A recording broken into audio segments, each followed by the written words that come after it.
and Shawn is CPA with Winan and Associates, and Paul Long is Senior Vice President of Business Banking and SBA Lending for Timberland Bank.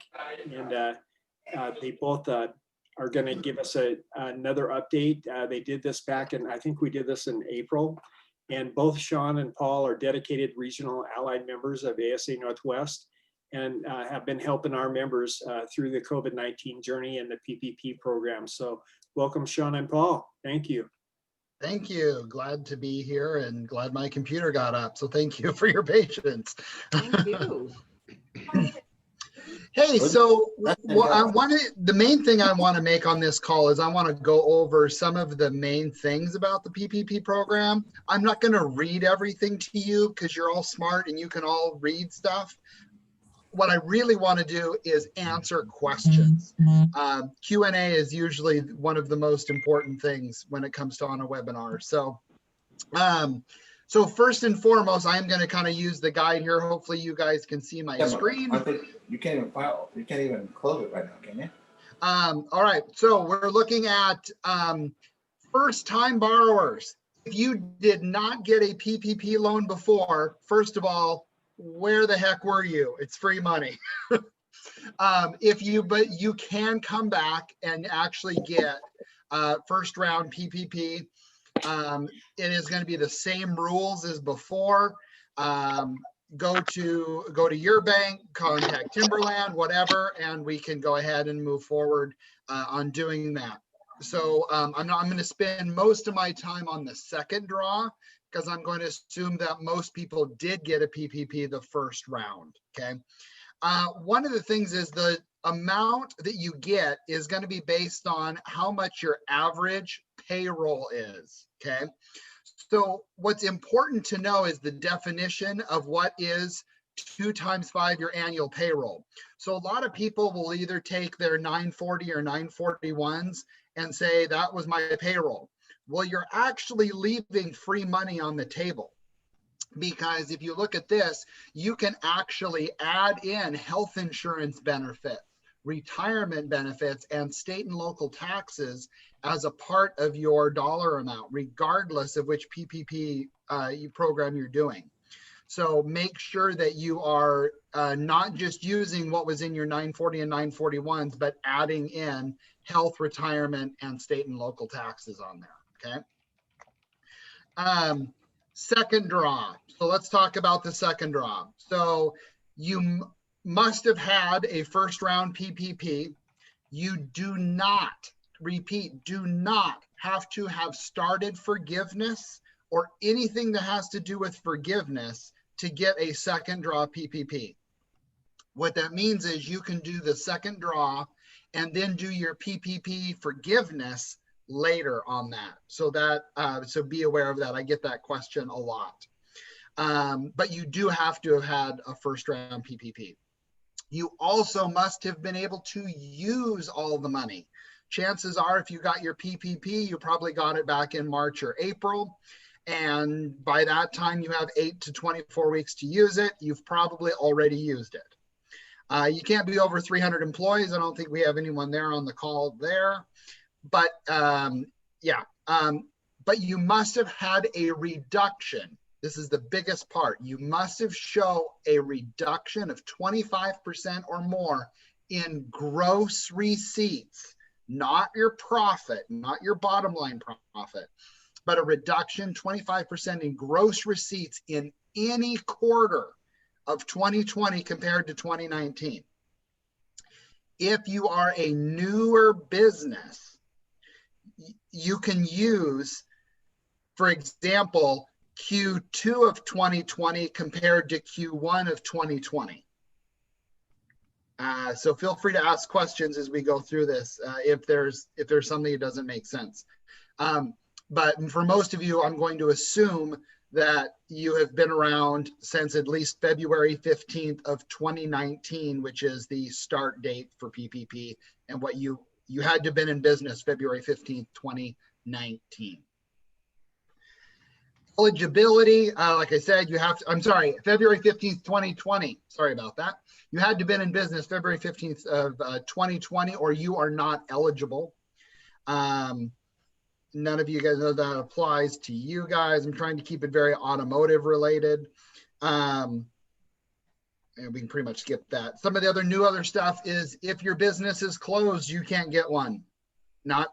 You have to be permanently closed. Temporary closed, you can get one. Permanently closed, you cannot. And if the business is in bankruptcy, you cannot get a PPP. And that is very important to know. New entities eligible, such as chambers of commerce, associations like ASA, is now qualified. Woohoo! So be aware of that. Other things they've added. So 60% of your proceeds must be spent on payroll. In a perfect world, 100% should, but 60% needs to be spent on payroll. The other 40% can be now spent on a bunch of other things. Anything when it comes to rent, utilities were what they were in the first round of PPP, but it also now covers property damage that may have occurred, covered supplier costs. In some cases, that could be inventory. Covered worker protection, so any sort of PPE, the protection, masks, anything like that is covered. Hang on, I'm going to listen to this COVID. And then anything regarding accounting or tracking of supplies, inventory, records, and expenses, all of that, cloud computing. It really opens the door to a lot more things that you can spend the rest of that 40% on. So keep in mind that those are those on there. You're not a seasonal employer. What you're going to need. So they made it a lot simpler this time around. If your PPP loan is under $150,000, all what you're going to need to show the bank is your 25% quarter over quarter loss. That's it. Made it very easy. If it's over 150,000, then you have to provide your 940s, your 941s, proof of everything on that. Okay. For those under 150,000, when you do forgiveness, we will require your 940 and 941s. So personally, if I were you, if you have them out, I would upload them or give them to the bank, even for 150, because it'll make your forgiveness a little bit easier. Okay. Also for loans under 150,000, again, it's on a much simpler form. Which can be, you can get those forms from sba.gov/PPP is what is those forms. It's pretty much, it's a 1 page to apply and 1 page for forgiveness. So it's very slick for under 150. So keep that in mind as well. I'll go over documentation here again in a second as I do an example. I talked about bankruptcies. EIDL, this was a big one. So if you got back in March or so, up to $10,000 in your account from the government, and usually it's $1,000 for every employee, up to 10,000, that was deducted from your forgiveness. So if you went through forgiveness and that was deducted, in this new act, they actually are going to send the money back to the bank and therefore back to you if you've already done forgiveness. So keep that in mind, because that's the bottom line, is that you're getting an extra $10,000, up to 10,000. So that's a great deal. You can choose anywhere between using the funds in an 8-week or 24-week covered period. Most people use 24. And that's beginning on the date you receive the loan and either ends on the 8-week or 24-week period. What I'm going to show you real quick is the main question that I've been getting already, because we have been accepting applications. Actually, I want to mention one thing on this. Certain banks can start doing PPP now, and some cannot. Here are the rules.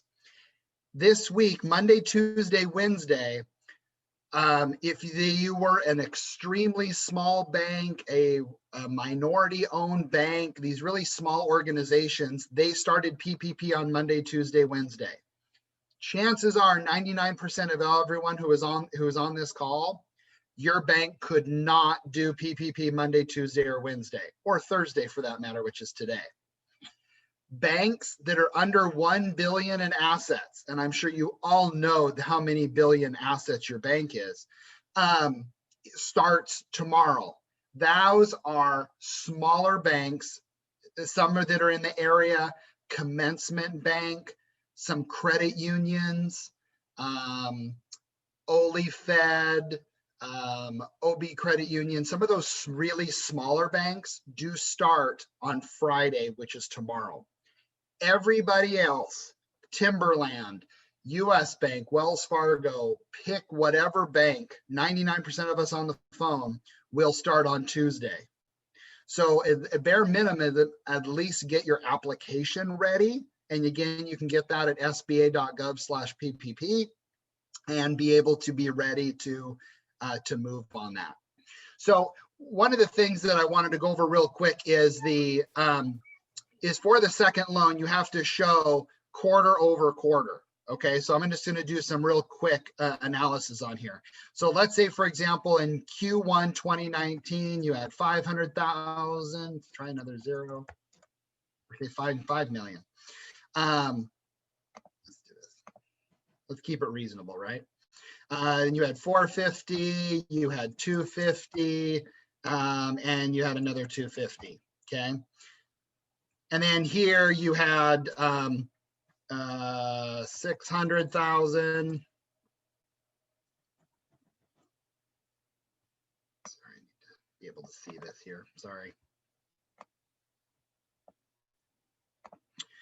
100,000. Paul, if you're Yes. looking at a spreadsheet showing us, I can't see it. I don't know about anybody else. Oh. Can I anyone can't see else it. see the spreadsheet that I'm doing? No, Negative. you have to stop sharing that one and then share the spreadsheet. Yeah, and then stop sharing your screen. Oh, got it. Thank you. How's that? Look at that. There you go. Woohoo! Thank you about that. Sorry. So you can tell right here that obviously we had anything that's green means you obviously had that reduction in sales. So this person would naturally qualify based on 2019 to 2020 gross receipts over. You only have to qualify 1 quarter. Repeat, 1 quarter must be below 25% from 2020 to 2019. Or you can use full year. Now they can hear us. So say for example, if you did have a full year of $1 million, and you had, 500,000, you obviously are going to qualify for that on an annual basis. So there's 2 ways to look at this: quarter over quarter, 19 to 20, or you can use full year. Okay. Now I'll go back to that. So again, this is called the quick and dirty. There was the quick and dirty. Now my questions are, I want to open it up to you guys to be able to ask questions about your specific situation or something I did not cover. Dan DeBus asked, does a second PPP have to be with the same bank as the first PPP?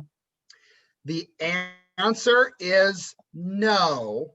However, I would encourage you to try to go back to your first lender just because they have all the paperwork.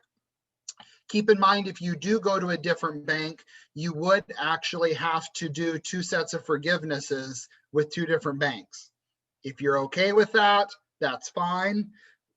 Timberland, we are accepting those, but I would strongly recommend going to your first bank first. Another question, how long do you think the PPP loans will be available? So it says they'll go until March 31st. You and I both know that it will run out of money at some point. And if I had to guess, I would say 30 days. I do believe that, we definitely have record numbers already of inquiries. So if my crystal ball says the money will be out in 30 days, but it won't be like a week or something like that. I highly doubt that. Is there a time period when the process closes? Is it end of March? I mean, End of March is, if there is money left over, that is when it stops, regardless if it's out of money or not. okay. We've got another question here. Yeah, keep talking. We've got the PPP.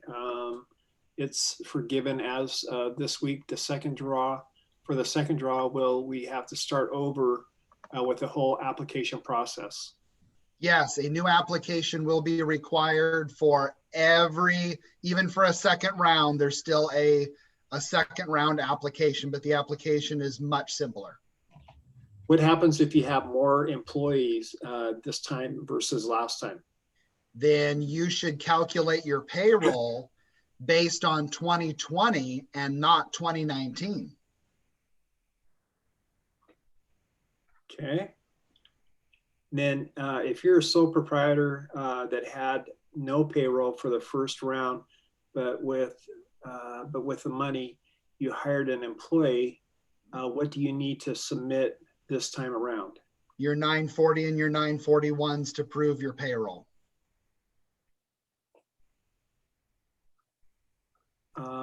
A comment from Todd here. I heard that they were also going to start paying existing SBA loans again. Yes, they are. But up to 3 months instead of 6. That is correct. So unless you're food service or hotel, then it's 6. That is absolutely the case. 3 months. Yep. And that starts February 1st. But couple questions I want to make on that. Okay. The full guidance has not come out from SBA. 2 is, when they did the bill, they did not put enough money to fully fund that part. Shock and awe, right? So what that means is they're going to send the bank a list of what loans they're going to pay. Now, if you have one SBA loan and that's it, then you're probably going to be okay up to $9,000 a month. Okay. If you have multiple SBA loans, they may only pay 1. And Shawn, I think we have a question for you here. And those SBA loans payments made on your behalf are not taxable? I wrote that. I said, I'm just I'm sorry. about the SBA. Those loan payments are not taxable. Okay, I did not look to see who wrote that. I wrote it because Todd was, I was on a call the other day with Janie Sacco from SBA on another conference call like this. And I heard this information about the loan payments again, and those aren't taxable. So if you got 6 months paid of those loan payments earlier, now if you have another SBA loan or the same loan, they'll do the 3 loans, 3 months, and then those aren't taxable. Like the idle advance is not taxable. The $1,000 per employee is not taxable. Earlier it was going to be taxable, and it'd mess around with your PPP loan forgiveness. So those aren't taxable. That got changed. So very confusing. Sorry, I didn't mean to screw up like there's a question. I was just commenting because I'm like, well, I can add to the content. Well, good, you should. Just because people ask about the SBA loan payments and if they're taxable or not. So yeah, we get a lot of questions like that. Mark comment, I heard it might be possible to add more money to your first round PPP loan. Yes, you can. It depends on quite a few things. They just came out with guidance on that today. My question to you is, it depends on, it's going to be very case by case and only a few will do it. It's primarily driven towards sole proprietorships, farms, etc. So my question would be is what was missed in round one, and is it really financially beneficial to do it for that, for whatever that difference is? So it depends. But to answer your question, Mark, the answer is yes, you can. So I would definitely go back and check with your lender. Clearly, you cannot go to another bank to do that. You got to go back to your original lender on that. Will forgiveness paperwork include full P&L since the application doesn't require it? I would assume it would. We have not gotten the new updated forgiveness, because again, also a part of this bill is for under 150.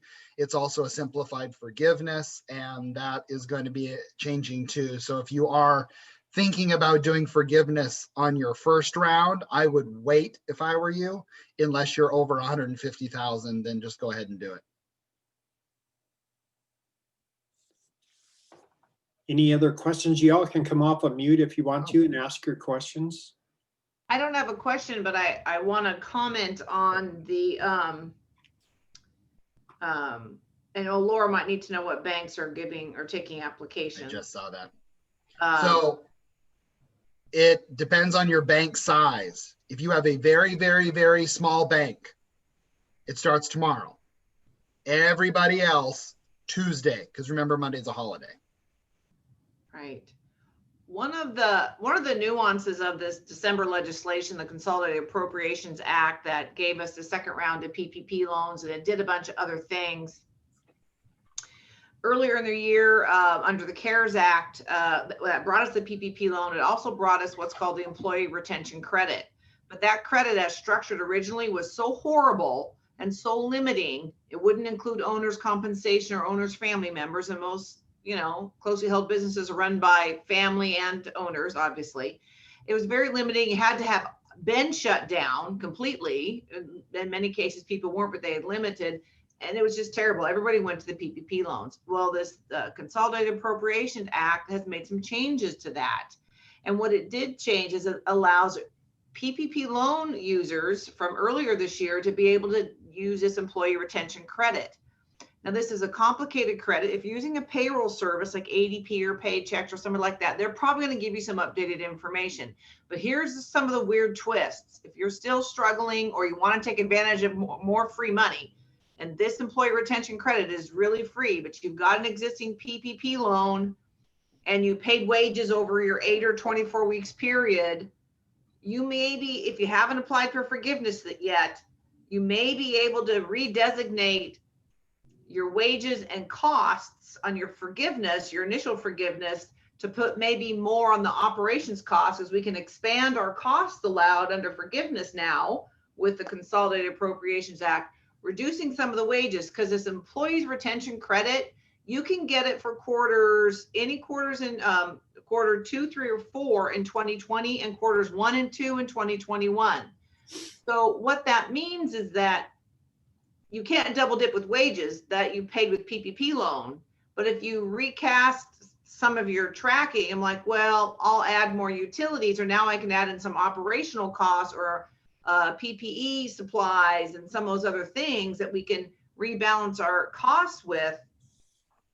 We could take some of those wages potentially and use employee retention credit. Or if you got your PPP loan earlier in the year, like April or May, your 8-week period or 24-week period, that already passed. So your fourth quarter wages of 2020, you paid for with your own money. You could potentially get an employee retention credit for that. But there's a couple things you have to do. One, it doesn't cover owner salaries. It's $10,000 per, and the credit is up to wages of $10,000 per employee, 70% of that. So a $7,000 per quarter per credit employee, a credit based on employees' wages, not owners. And you can't include owners, like I said, and, but you have to show that your income went down by 20% prior to the same quarter of 19. So if quarter 4 of 19 is lower, is higher than quarter 4 of 2020 by 20%, you might be able to qualify. This is a dicey bit of, this is dicey. I mean, this is like, wow, blows my mind. I'm not sure really Congress knew what they were talking about here, what they were giving away. Because if you pay an employee $10,000 a quarter and you can qualify, that's a $7,000 tax credit, employment tax credit. Hello, that's money. That's money in your bank, up to $14,000 because it covers 2 quarters. And it will also cover wages in quarter 1 and quarter 2 of 2021. So if you fit the fact pattern, and if your gross revenues have dropped enough, if you're doing your own payroll, be careful using a payroll service. They're going to have guidance on this for you. I just got an email from ADP and they've got it all set up to start working on this. This is a big deal. You can coordinate it with your PPP loan, but it's tricky and delicate. And by the way, we can all deduct our expenses now that we pay with the PPP loan, and the PPP loan forgiveness is not taxable, and it doesn't mess with your books really, and it gives you basis and it goes into equity eventually on your book. So it's a really cool deal. But anyway, if you have heard about this employee retention credit, just tread carefully, get all the facts. This could be a benefit in addition to another PPP loan if you need that as well. So if you've definitely had some reductions in gross revenue, I'd go after the PPP loan, and I'd also maybe look at this credit. There's a way to swing both of them. So it kind of depends. It's really fact specific per business, but there's some neat stuff out there, but it's complicated. Great. We have another question. So I might have missed this. When do banks accepting applications? I think you told us, Paul. It's Right. Next Tuesday. Next Tuesday for 99% of us on here. For extremely small banks tomorrow. Right. And then how long has the business have to be in place to qualify? You must have been in business on February 15th, 2020. Must have. Great. And I don't see any other questions. I think we answered them all, but if you folks have any questions, you can come off of mute, and your mute button is over on the left-hand side in the left-hand corner, and you can click on that and ask a question, or you can type it right into the chat, and the chat button is right in the middle. So I have a question. I'm kind of new to the employee thing, and last time I applied for the PPP, I did it off of my Schedule C, but now I have employees and I have a 941, but I don't pay myself that way. So what would I need to submit the 941 and the Schedule C, or am I just one or the other? You are one or the other. You had a different world when you were a sole proprietorship, so you could do that. If you're not paying yourself W-2 wages, you don't get it. We can't use draws. We can't use anything like that. So unfortunately, it's based off of payroll. Sorry. Okay, so I probably need to pay myself a check. Well, you can't necessarily I do don't know if that. you can do that now. Yeah, Well, I get that. Your structure. Yeah. If you're Okay. still a sole proprietor for income tax purposes, you can't give yourself a W-2. That's a big no-no. If you're an LLC and you're a single member LLC and you report on your income tax return as a sole proprietor, you can't give yourself a W-2. Oh, see, Yeah, I'm new to all this. right. Don't do that. Yeah, I'm going to tell you. I'll fix your problem right now. Don't do it.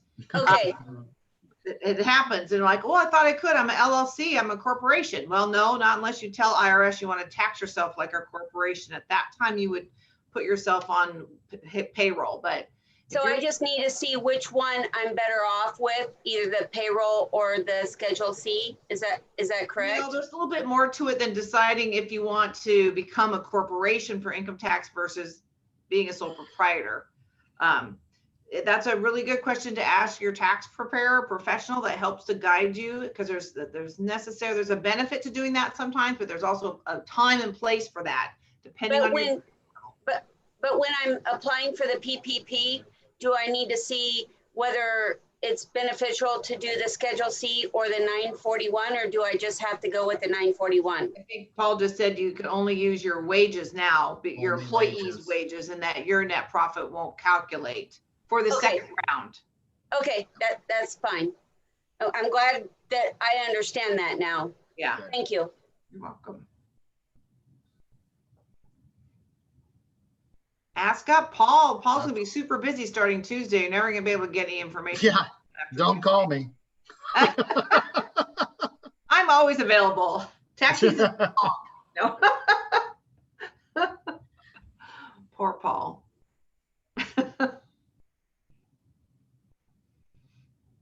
Ask away. Oh, there's something else here on the chat, I think.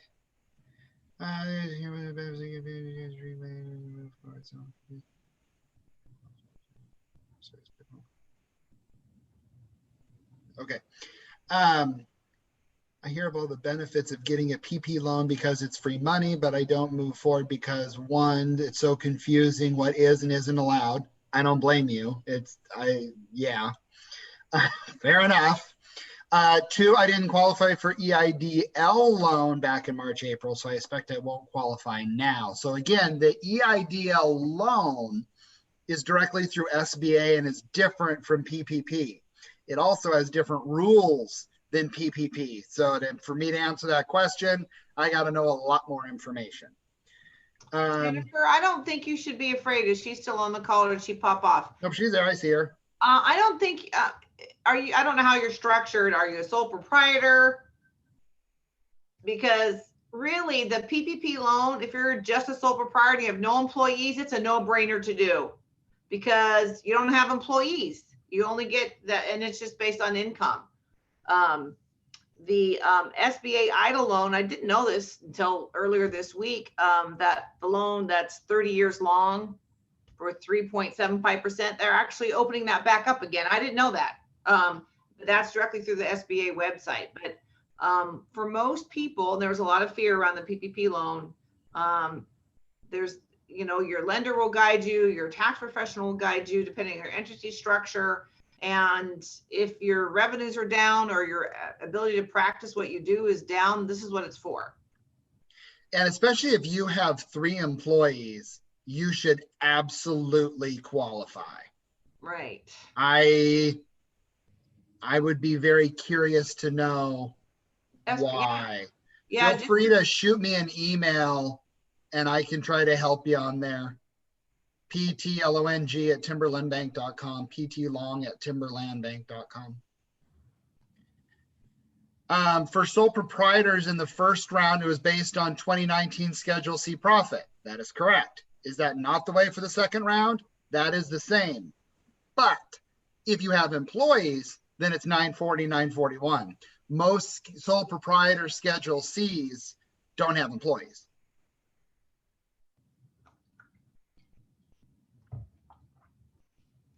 But don't let all that complicated stuff scare you. Yeah. True. It's not as scary. Todd. For the in the application to show your quarter-over-quarter loss of 25% or more, correct? Mm-hmm.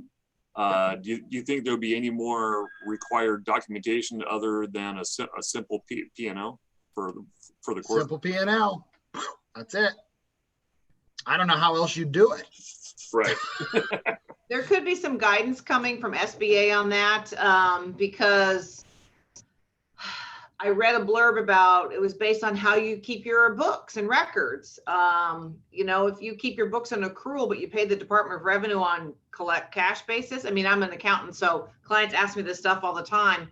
Oh, that may look completely different. And so I have, but a P&L would probably be good until we have more guidance. But yeah, we were doing the analysis for a bunch of clients, quarter over quarter, accrual versus cash collections, not knowing what SBA is going to do yet, and see if we have a chance or the lenders would decide on. But I would actually, there was some guidance on that, Shawn. Was that a couple days ago? Yeah, and that is if you file cash, then your statements better be cash. Okay. If you file accrual, I mean, yeah, It's cash, accrual. It is what it Yeah, is. people keep their books on accrual many times, but they're like income tax returns may be cash basis, and there's a huge Correct. swing in receivable, that kind of stuff. They can get into the weeds on. Okay, so if someone is reporting, so they can look at income tax returns, but which aren't done by quarter, but I don't know. Well, but plus no one has a 2020 tax return. Not yet, but we can So- hurry up and do those. It's all about your P&L. Your P&L. Okay, good. Brian just asked, is the 25 reduction in any quarter or all quarters? Any one quarter. Any one quarter. And that's calendar quarter, not some weird Calendar quarter. Okay. Correct. You cannot make your own quarter. Hey, so I have a question. What if we, at the end of the year, file the accrual method, but at the end of a quarter, where we lost 25%, we were filing cash? Uh-oh. Well, I'd argue why the flip flop? Were you talking with the Yeah, Department of Revenue or the IRS? Because, I would say the IRS, and the reason would be, we're in the automotive repair field. If I sell an engine on the 29th of April and it doesn't pick up for a month, it's going to roll into the next quarter. I mean, Yeah. that could be a $10,000 swing. Mhm, That's true. right. But normally, you can't flip flop at the IRS level, be cash basis 1 year, be accrual the next when it suits you, then switch back to cash because there's a formal process to apply for accounting method change with the IRS. It's a long form 31115. So if you sneak it in there, who knows? IRS may be asleep and not notice that, but there's rules around switching your reporting Pick base. one and stick to it, basically. Yeah. Pick one and stick to it. Well, it depends. If you've been reporting cash for many years and your revenues are under $25 million a year gross, you're allowed to maintain cash reporting with the IRS. That came out with the Tax Cuts and Jobs Act. You don't have to be accrual for income tax purposes, which is what most people want. Why would you pay tax on money you haven't collected yet? That's silly. Again, this is an SBA rule issue versus income tax issues, and they are quite diverse. And so we often get confused with what set of rules are we following. SBA is going to tell you to do what SBA is going to do. The IRS is a different reporting matter. Even the state of Washington has different reporting, cash or accrual for your sales tax remittance, which is probably on cash basis. Why would you give them the sales tax you haven't collected yet? You wouldn't. So yeah, that you get in the weeds on that. I would tread carefully. If you've got an identifiable, significant, normally reported basis dip of 25%, sounds like you qualify for a PPP round 2. There's another question. Is the 25% loss from any quarter from the same year of 2020, or can you compare 2020 to 2019? The answer is all the above. So you can do, again, most people will do 2019 to 2020. Okay. However, if that doesn't qualify and you keep digging and you really want to PP some free money, then what you'll do is you'll take Q2 2020 against Q1 2020. If that's under 25%, that'll make you qualify. Because chances are Q1 and Q2 2020 is where your damage is going to be. So take Q3 or heck, Q4 of 2020 against Q1 of 2020. Hopefully that made sense. But it does give you another method to qualify. But I would think, and make sure your comparisons over quarter are on the same basis, accrual to accrual, cash to cash, P&L. Right. Don't try to cook the books to satisfy Paul. Yeah. Or SBA. They have guidelines they have to follow. Yep. It's going to be a fun time for Paul. Not 2018, Scott. Nope. That's funny. All right. Who else? What else? Any other questions? Well, thanks, Paul and Shawn for coming on and Absolutely. walking us through the process. And Paul, I'm looking forward to working with you on You bet. ASA's program. Absolutely. So Thank you. And I put my email in the chat. If you do have something specific, I'll do my best to respond. Won't be speedy, but you can Okay. also go to the ASA Northwest website and look up Paul and Shawn anytime you want, and for your phone number, address, email. And are you taking on non-customer new applications, Paul? we are on a case-by-case basis. So my friends in my associations that I'm with, yes, is the answer. So when I give your name out to a client, that's a yes? It better be a good one, Shawn. I know, I don't think I sent you a very good one earlier this week. I'm sorry. Not everybody's some people just need a little more love than others is all. That's all. Correct. Well, thank you, Paul. I appreciate that. You bet. And for people that join a little bit late, within 24 hours, this has been recorded and we'll put it up on our website. So you can go to our website and watch the recording again. Very good. Okay. Well, thank you, Shawn and Paul, and everybody have a great day, and we'll see Jennifer next week. Yay. Happy See ya. birthday.